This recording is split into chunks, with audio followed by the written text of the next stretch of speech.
Time now for All Things Gators, All Things Orange and Blue. Dan Hicken and Frank Frangie. What's up, Hick? Doing well, Frank. Thank you to Southeast Orthopedic Specialists, se-ortho.com, for all your orthopedic needs as we talk Gators and a tough one up there in Rocky Top this weekend. Florida comes up short. Lots to get into about this football game. Where would you like to start? Well, I tell you, it's there's a lot of places. Let me start with this, and we'll get to the game in a minute. Mm-hmm. But I came out of this thing weirdly feeling better than I did. I felt better after this loss than I did after the USF win. And I know people say moral victory. There's no moral victories. Well, I get it. Blah, blah, blah. Mm-hmm. But for me personally, I thought that team that played USF was a 4 or 5 win team. This looks more like a 7 or 8 win team. We'll see. I think Tennessee's good, and I can allow myself to say, look, they've now played 4 games. 3 of those games are against teams that have been ranked in the top 8 in the country. Tennessee and Kentucky are 7 and 8 right now. Utah's 12 only because Florida beat them. They started the season 7th. So I'm not trying to make excuses, but Florida hung in there and battled. I don't think it's a very good roster, Dan. We've had that talk. Defensively, they're not very good. Anthony Richardson's erratic as heck, but I think he's got them scrapping, and I still think it's a 7 or 8 win team, but I feel better about the direction now maybe than I did before. Does that make sense? I think that's where I am. I can respect that. I probably don't share the same feeling as you. I was extremely disappointed in the defense. That was an awful performance by the defense. That was unacceptable. And I think Napier's right. Florida probably beat Florida on 12 to 15 plays, and I would agree with that. To the point that I'm questioning, not all that was players. Some of that's coaching, whether the message isn't getting through on the defensive side of the ball. But I was disappointed. I don't think Tennessee is really, really good. I think Tennessee is good. I don't think Tennessee is back, like Josh Heupel said. Maybe they will be. We'll see as the season progresses. I think we made them look to be world beaters. I think that was my problem. Very happy with Anthony Richardson.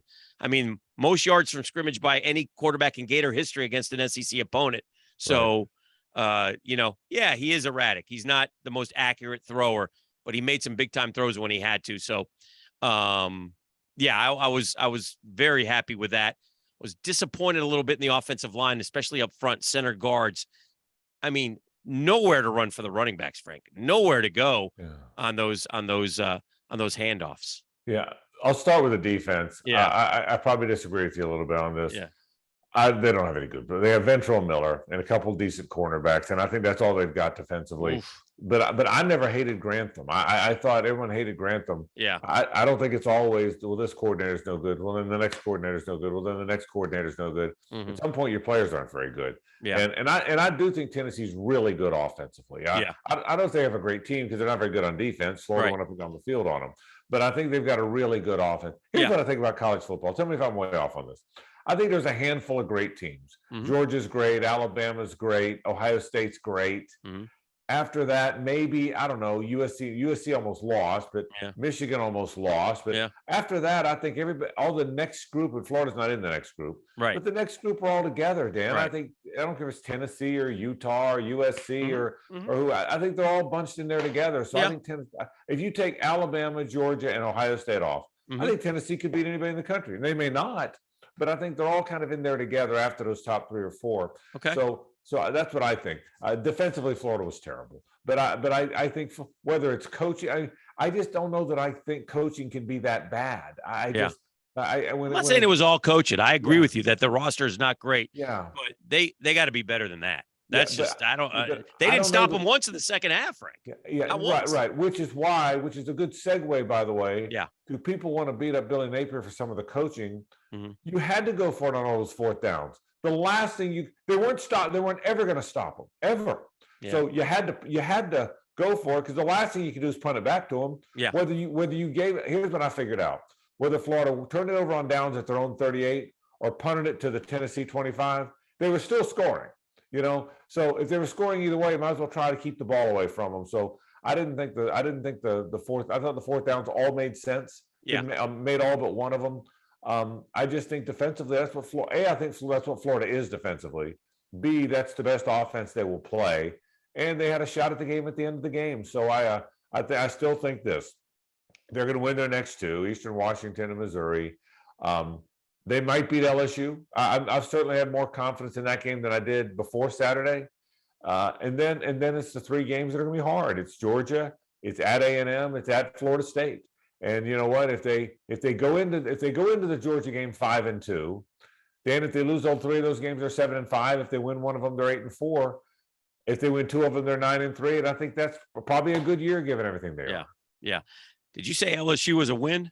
I think I said the next two are wins. Okay. I think LSU's a game they could win. Okay. I have more confidence. The next two are automatic wins. Vanderbilt's an automatic win.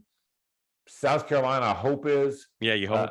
LSU, I don't know. And I think the three hard games, really hard games, are Georgia, at A&M, and that's. Yeah, I would agree with that. So, all right, let's talk about the coaching. My opinion of the coaching. I didn't agree with every fourth down, right. but I liked his thought process. When I look as it unfolded, though, if I'm honest, I want the points on the first drive. We're on the road. It's 110,000. They're going nuts. I don't want to amp them up. So I want the points on the first drive. There was one in the second half about midfield. I'm like, you got to punt here. You got to punt. They went for it. They got it. They did a great job on the fourth downs. They were 5 of 6. He had one throw inside the 10-yard line. He had two receivers in the same area. He went to the second receiver and he caught it for a first down. That was great. However, and this is where I just can't quite come around, and I understand analytics, but 38-21, and I understand, okay, 38-27, we're going for 2. As this game is happening, you're watching it. Are you like me? What in the hell are we doing here? Yeah. Wait a minute. Well, how does this work? Yeah. And I understand after the game, the explanation, and let's play to win. And, it was still a long shot. We got a chance to go. We're going to get one of these 2-point conversions, clearly.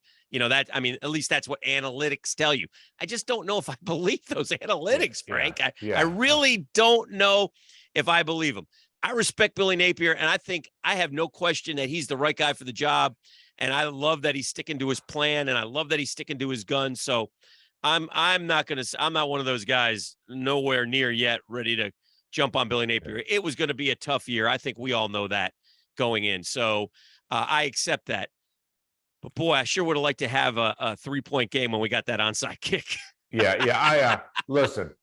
He trusts his analytics. Yeah. I think he's a smart guy. I understand. You said it perfect. What you said was perfect. I understand in retrospect what he was doing. It makes sense. I'd have kicked the extra point. Kick the extra point. Take the controversy out of it. Make sure there's no letdown on your sideline. Kick the extra point. If you score the next one, kick the other. I agree with that. Having said that, I don't think they were going to beat Tennessee in overtime. I think he knew that. Tennessee didn't stop Florida very much. Florida was never stopping Tennessee. Tennessee was going to score in overtime every possession. In my mind, there was no doubt. That's what I think he thought. Yeah. Let's try and win the game in regulation. Mm-hmm. I tell you what. So I agree with you. I would have kicked the extra point. Right. Why have such a But one thing about him, and I think it's one thing that's made him good. It made Spurrier good. He wasn't real worried about what people say. Yeah, right. He's not. This is what I think's right, and I don't really care what people think. So I think that's a part that's gotten talked about a lot because of how it played out. The bigger picture is, will they be good enough offensively? Is he a good enough offensive coach? Are they good enough defensive coaches? Because they're going to get the players in there. Right. So that's the question. By the way, speaking of the end game, the next to the last throw of the game, he got hit. Right. And he didn't get the ball off, and he might have had a guy breaking open. Right. The next to the last throw of the game, he was a little off on Shorter. Yeah. If Shorter catches that thing, and steps out of bounds at the 18-yard line, now you got one shot from the 18. That's different. Now it's not a Hail Mary. Right. Now it's one shot at the end zone. Right. There's a lot of in a game where nobody stopped anybody. Right. So that was a gigantic play. Oh yeah. If they hit that one, and by the way, there's two. I was talking to a buddy of mine, a longtime college defensive coordinator, and it's funny we had this conversation. He was telling me, we just happened to be talking in passing. He said, everybody on Hail Marys sends 3, maybe 4, and has 7 guys in the end zone. He said that's dumb because 4 of those guys aren't even doing anything. But right. He said, I'm coming after the quarterback and making him Okay. getting the ball out of him. Well, that's what Tennessee did. Mhm. Tennessee blitzed 6 guys Mhm. on all the Hail Marys, Yeah. and on the last, and it worked because Right. they hit him and he couldn't get the ball off. But it is a gamble because if you watch that play again, Oh yeah. he had a guy. I don't know if it was it Whittemore or Pearsall, but one of them on a post. I thought he had a step. Did you think that? I thought He was breaking free down the seam. Yes. I thought if he gets the ball off, Yeah. that could be. By the way, and just so you know, if after 16 of 17, after Felipe Franks and Antonio Callaway and Austin Hardin, if they hit that play, they shut her down. They'd have been diving off the top of that stadium. They shut her down. That would have been it. There'd have been no more Tennessee football. No. If they hit another one, oh my gosh, there'd have been no more. Oops, I just lost my microphone. I apologize. Yep, you get it back. I guess I'm excited about the possibility. I know. My microphone off. But I'm just telling you. Can you imagine if they hit that one? Yeah. Oh my God. So I want to, but then I get depressed.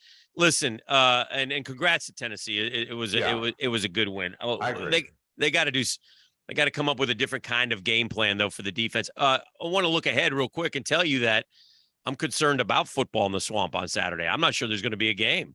You're talking about a team coming from Eastern Washington, Frank. When are they going to come? They're going to come on Friday. They're not coming on Friday, I don't think, because there's going to be a lot of rain at the very least. Yeah. I would be concerned. You know what happens, and Saturday it's going to be beautiful in all likelihood, but Thursday and Friday, people are going to be. This is a concern for me right now. It's early and nobody said anything, but I'm sure the university will put out a statement and such, and all that will happen here the next couple of days. You know what? I'm as you know, I did Jaguar games, and I got back in the middle of the night and hadn't even thought about it. I hadn't thought about it until you just said that. But you're 100% right. What you just said, we've seen this movie before. This is the LSU game that people are still talking about. It was beautiful on that Saturday. Right. Yeah, good point. Do you fly in if you're from, that's a great point. If you're from Washington, state of Washington, you even think about flying into Florida. Right. Now, one thing, if it hits early and moves on, you can. I think they're flying Friday. I doubt they're flying. Right. I doubt they got the budget to stay an extra night. Right. So you got to the charters coming in Friday. Right. I don't think there's much debate about that. If the weather comes and goes by Thursday night, I think they still come in. Yeah. But you're right. That's a good point. And something to monitor at the very least. First of all, you want to say first. Yeah. Yeah. That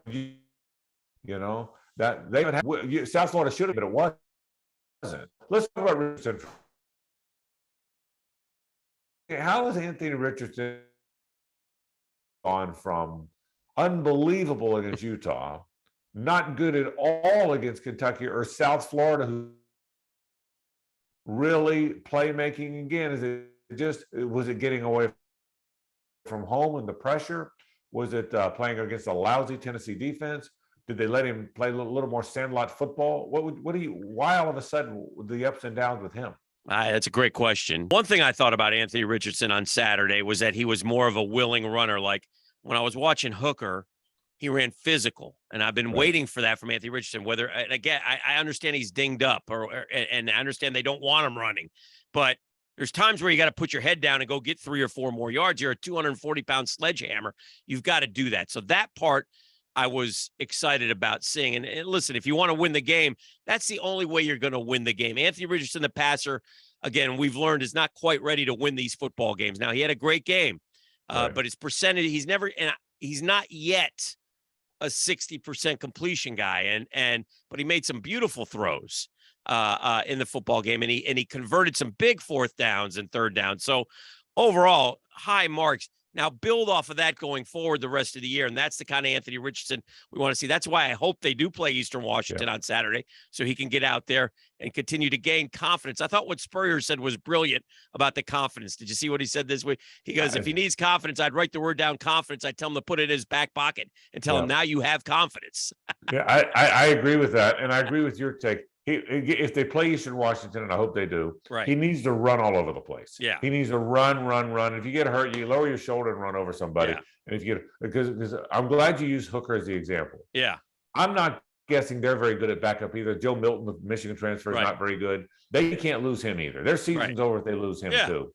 But he doesn't stop running. Right. He's not. He's running through tackles and he's running over people. And he got hurt, boy. He got Right. thrown into the turf one time on his right shoulder. I thought he might be out, but he hung in there. Yeah. And so running quarterbacks or dual threat quarterbacks have to do both. I hope he does both. So anyway, look, some encouraging things happened. They lost the game. I'm not a moral victory guy, but I now find myself thinking that here's what I'll tell you as we wrap this. I don't think they can beat Georgia no matter what happens. Okay. No matter what happens, they can't beat Georgia. The rest of the games are winnable. They're also losable. That's the thing. That's right. Aren't that they're that team that could lose to South Carolina. They're also that team that could win at A&M. Don't you see it that way? 100%. So it's fun. I look forward to it. Again, I applaud Billy Napier. I like what he's doing. I think there's some good things happening. I wouldn't get too down yet. We kind of saw this coming. I mean, some of the hardcore fans, it's tough sometimes. I mean, third game of the year and we're ready to start axing people. Just let it. We knew this was going to be a year. We talked about the word patience. They fooled us at Utah. They've played 3 top 10 teams. So let's get going here. Let's get some games and let's see how they play. Yeah. One other thought as we wrap. Let's build on young players. Jason Marshall's pretty good. The corners are pretty good. Chris McClellan. Yes, number 7. My guy. I like him. It looks like he needs to play. He's pretty good. Trevor Etienne is obviously very good. James kid. Correct. Slowly but surely, Shamar James had the big sack. Slowly but surely, Kamari Wilson's going to start playing more because Trey Dean wasn't very good. Right. Slowly but surely, build around this young group. This wasn't going to be the year anyway. It wasn't. You know, so build around that. So let's see where they go. Let's hope they play this week. That's All Things Gators, All Things Orange and Blue. Dan Hicken and Frank Frangie. And thank you, Southeast Orthopedic Specialists, the very best in the business. Any orthopedic needs is se-ortho.com, se-ortho.com. Frank, have a great week. You too, Hick. All right, bye.